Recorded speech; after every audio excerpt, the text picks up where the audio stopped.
ഇപ്പൊ ഈ ഒരുപാട് ആളുകൾ കണ്ടു പരിചയപ്പെടുന്നു, അത് ഈ പറഞ്ഞ പോലെ തന്നെ അവിടുന്ന് സുഹൃത്തുക്കളാവുന്നു, ഒരുമിച്ച് യാത്ര ചെയ്യുന്നു, ഇവരോടൊക്കെ വീണ്ടും കോണ്ടാക്ട് വെക്കാറുണ്ടോ? പിന്നെ അവര് വലിയ വള്ളികളൊന്നും അല്ലെങ്കിൽ ലൈഫ് ലോങ് കോണ്ടാക്ട് വെക്കും. ഇതൊന്നും അല്ലാണ്ട് യാത്രകൾ ചെയ്യുന്ന സമയത്ത് ഏതെങ്കിലും ഇപ്പൊ ഒരു വില്ലേജിലൊക്കെ എത്തി അല്ലെങ്കിൽ ഏതെങ്കിലും സ്ഥലത്തെത്തി, അവിടെ എത്തി ചിലപ്പോ ചില ഫാമിലിയുടെ കൂടെ ആയിരിക്കില്ലേ ഫുഡും സ്റ്റേ ഒക്കെ ചെയ്യാറുണ്ടല്ലോ, ആ സമയത്ത് ആ ഒരു ഫാമിലിനായിട്ട് എന്തെങ്കിലും അറ്റാച്ച്മെന്റ് ഫീൽ ചെയ്യോ, പിന്നീട് ഭയങ്കര മിസ്സിംഗ് ഫീൽ വന്നിട്ട് വീണ്ടും അവരെ കോണ്ടാക്ട് ചെയ്യോ, അങ്ങനെ വല്ല സംഭവം ഉണ്ടായിട്ടുണ്ടോ? അറ്റാച്ച്മെന്റ് ഫീലിംഗ് വരാറുണ്ട്, അവരായിട്ടൊരു സ്നേഹമൊക്കെ വരാറുണ്ട്. പക്ഷെ കോണ്ടാക്ട് പിന്നെ മെയിൻറ്റെയിൻ ചെയ്യൽ കുറവാണ്. അന്നേരം അവരായിട്ട് ആ ടൈമില്ലേ അത് ഭയങ്കരമായിട്ട് എക്സ്പീരിയൻസ് ചെയ്യും, എൻജോയ് ചെയ്യും, നല്ല രീതിക്ക് നിൽക്കും.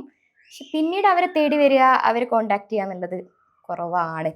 ഞാൻ പൊതുവനെ അറ്റാച്ച്മെന്റ് തീരെ ഇഷ്ടപ്പെടാത്ത ഒരാളാണ്. അപ്പൊ അങ്ങനെ അറ്റാച്ച്മെന്റ് വെക്കലില്ല.